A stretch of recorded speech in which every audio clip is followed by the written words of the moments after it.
O planeta está esquentando, o que está fazendo com que icebergs derretam. No entanto, algo inesperado aconteceu recentemente. Uma bizarra tempestade de neve em Meca, o local mais sagrado do Islã. Há quem diga que grandes cidades podem atrair seguidores de falsas crenças, como sugerido por Jesus. O Apocalipse descreve a blasfêmia contra Deus usando a figura de uma mulher prostituída. Este vídeo que estou recomendando explora um fenômeno intrigante na cidade sagrada do Islã. Estamos vendo algo surpreendente acontecer lá. Estou falando da Caaba, em Meca, onde pela primeira vez caiu neve. Isso despertou a atenção de muitos fiéis. Eles acreditam que isso pode ser um sinal divino. A Bíblia associa a neve à purificação dos pecados. No Salmo 50:7 encontramos: "Purifica-me, e serei mais alvo que a neve." Isaías 1:18 reforça essa ideia. Ainda que vossos pecados sejam escarlates, tornar-se-ão brancos como a neve. Deus alertou os israelitas sobre o perigo dos falsos profetas em Deuteronômio 18:20. "O profeta que falar em meu nome sem que eu o tenha mandado, ou que falar em nome de outros deuses, morrerá." Pedro, por sua vez, também falou sobre os perigos dos falsos mestres e suas doutrinas enganosas, prevendo que eles continuariam a surgir e a disseminar falsidades. "Entre o povo existiram falsos profetas, e entre vós surgirão falsos mestres, que secretamente introduzirão heresias perniciosas, até negar o Senhor que os comprou, atraindo sobre si mesmos rápida destruição." 2 Pedro 2:1. O que está dentro da Caaba? Há uma pedra notável, a Pedra Negra, no centro desse cubo. Este é um objeto fascinante que, segundo alguns, foi deixado por Deus para a humanidade. No entanto, há crenças de que Satanás tenta imitar Cristo, e isso inclui a colocação de uma pedra fundamental. Contudo, Jesus, que sabe de todas as coisas, inclusive o que está realmente dentro da Caaba, revelou nas profecias que o Deus do Alcorão, Alá, está associado à Pedra Negra da Caaba. Essas revelações estão no livro do Apocalipse, onde ele expõe o falso profeta, identificado como Maomé.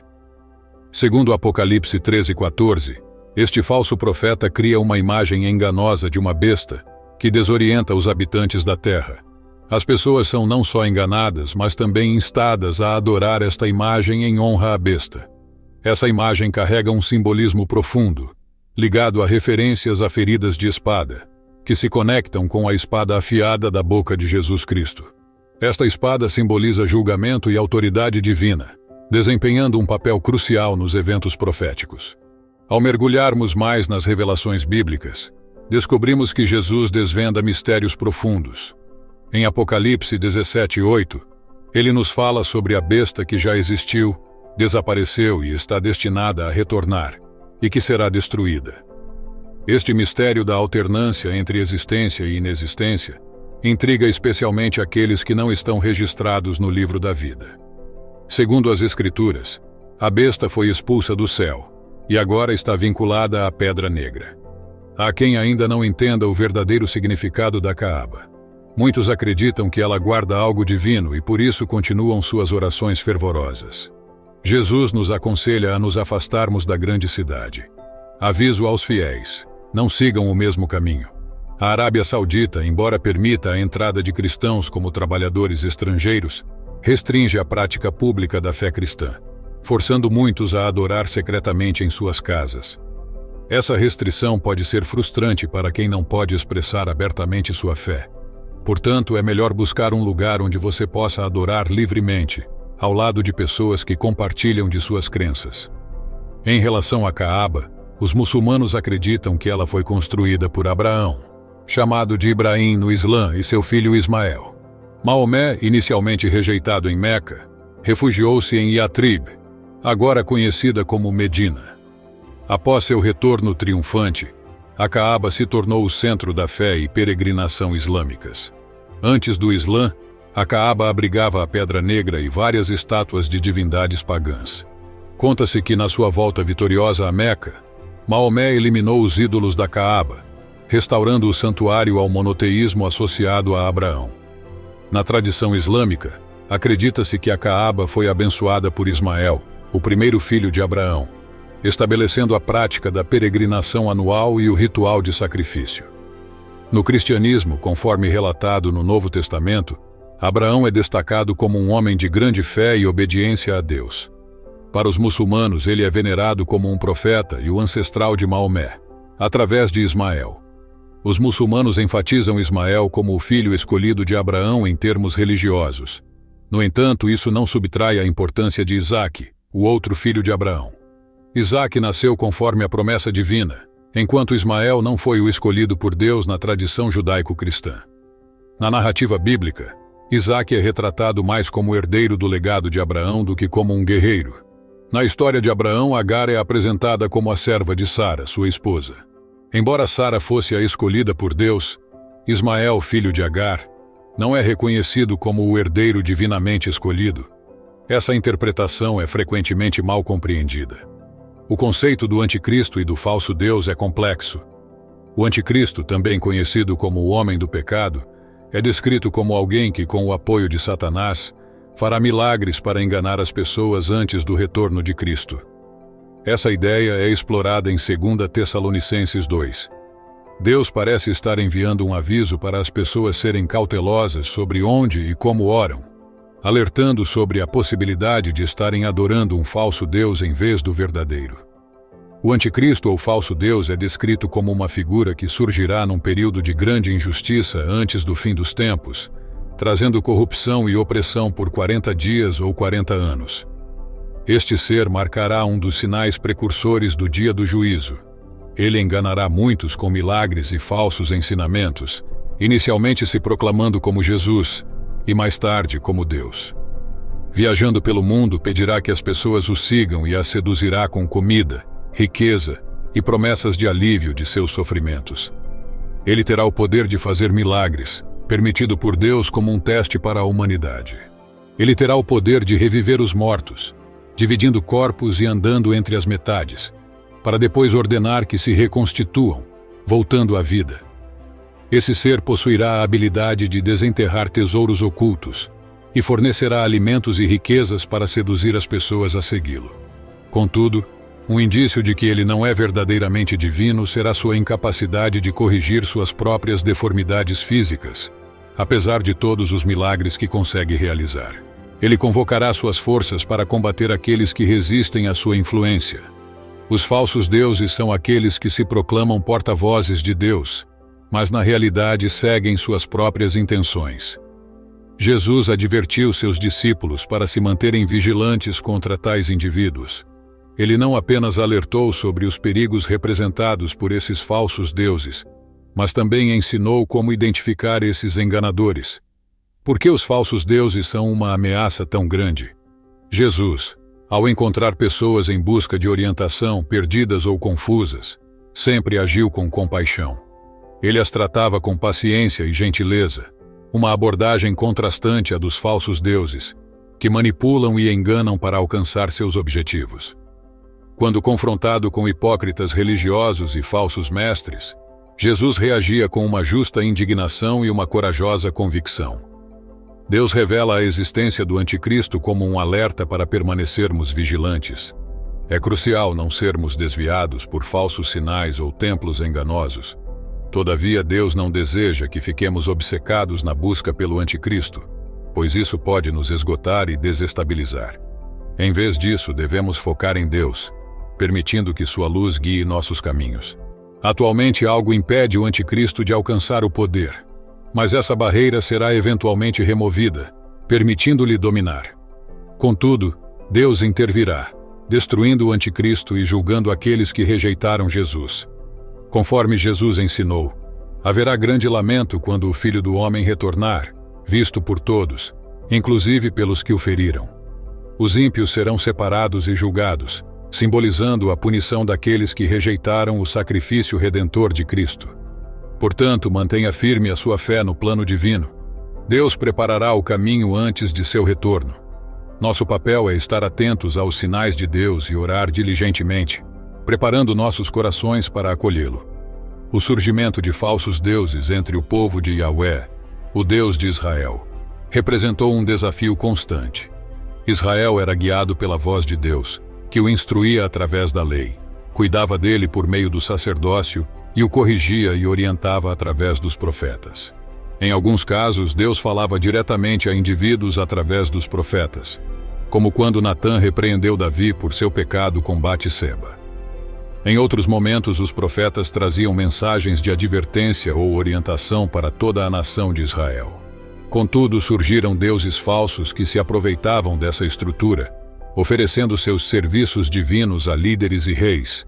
Eles alegavam falar em nome de Deus, mas na verdade buscavam benefícios próprios, frequentemente desviando o povo do caminho de Deus. Era um problema recorrente. As pessoas estavam dispostas a pagar para ouvir o que queriam, e esses deuses falsos estavam prontos para dizer qualquer coisa em troca de riquezas. Além disso, líderes sem escrúpulos frequentemente recorriam a esses falsos deuses para manipular e desviar Israel. O Antigo Testamento contém diversos versículos que condenam essas práticas e alertam contra os perigos desses falsos deuses. Os pecados dos falsos deuses incluíam várias práticas enganosas. Primeiramente, a lavagem cerebral. Eles distorciam a verdade, evitando confrontar Israel com seus erros. Em vez disso, ofereciam mensagens reconfortantes e encorajadoras, agradáveis àqueles que desejavam sentir-se próximos de Deus sem enfrentar desafios reais. Isso é evidente em Ezequiel 13. O segundo pecado era a ilusão. Esses profetas enganavam Israel, às vezes deliberadamente, outras vezes por acreditarem equivocadamente que suas próprias ideias eram divinas. Terceiro, vinham as mentiras. Deus não tolerava equívocos entre os profetas. Aqueles que atribuíam falsamente suas palavras a Deus estavam mentindo. Por último, a ameaça. Os falsos profetas frequentemente se opunham aos verdadeiros mensageiros de Deus. Sua popularidade, alimentada por mensagens agradáveis, colocava os profetas legítimos em risco, pois o povo tendia a preferir as profecias confortáveis desses impostores. Os deuses falsos não estão apenas no mundo externo, mas também em nossas concepções equivocadas. Deus não é uma entidade irada e vingativa, ansiosa para punir. Ao enfatizar sua santidade e seu justo julgamento sobre os erros humanos, podemos esquecer seu profundo desejo de ser misericordioso. Tanto a Bíblia quanto os ensinamentos de Jesus enfatizam que, embora a rejeição de Deus traga consequências, o foco divino está na misericórdia. Deus não quer que ninguém se perca. Sua abordagem para com a criação é repleta de amor e graça, não de ódio ou malícia. Portanto, ao pensar, falar ou orar a Deus, é vital ter uma compreensão correta de sua natureza. Isso inclui a questão da paz mundial e o retorno de Jesus, temas centrais no contexto do fim dos tempos. Quando os discípulos questionaram Jesus sobre o fim dos tempos, ele respondeu que ninguém, exceto Deus Pai, conhece o dia ou a hora exata, conforme está registrado em Mateus 24:36. Ao falar sobre o fim dos tempos, Jesus apresentou cenários que muitos interpretam como referências ao arrebatamento.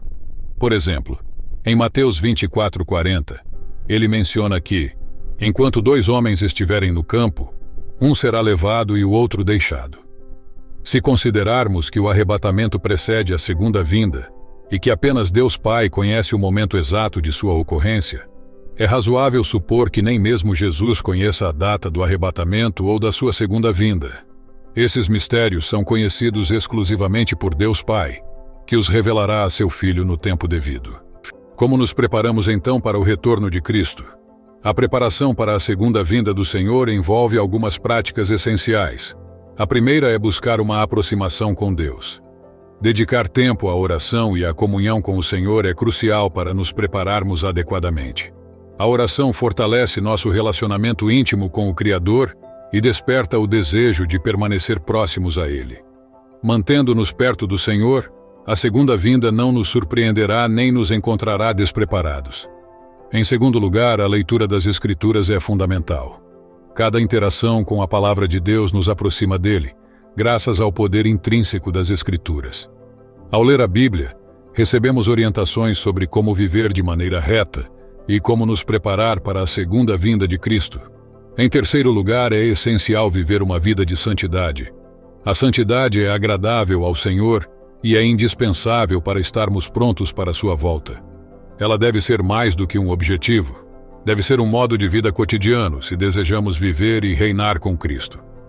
Por fim, manter o foco no Senhor é crucial. Para estar plenamente alerta para a chegada do Salvador ressuscitado, nosso olhar deve estar constantemente voltado para Ele. O inimigo, o diabo, tentará nos distrair, deixando-nos ocupados, confusos, desencorajados e desviados do caminho certo. Se ele conseguir nos desviar, aumentam as chances de perdermos a segunda vinda de Cristo.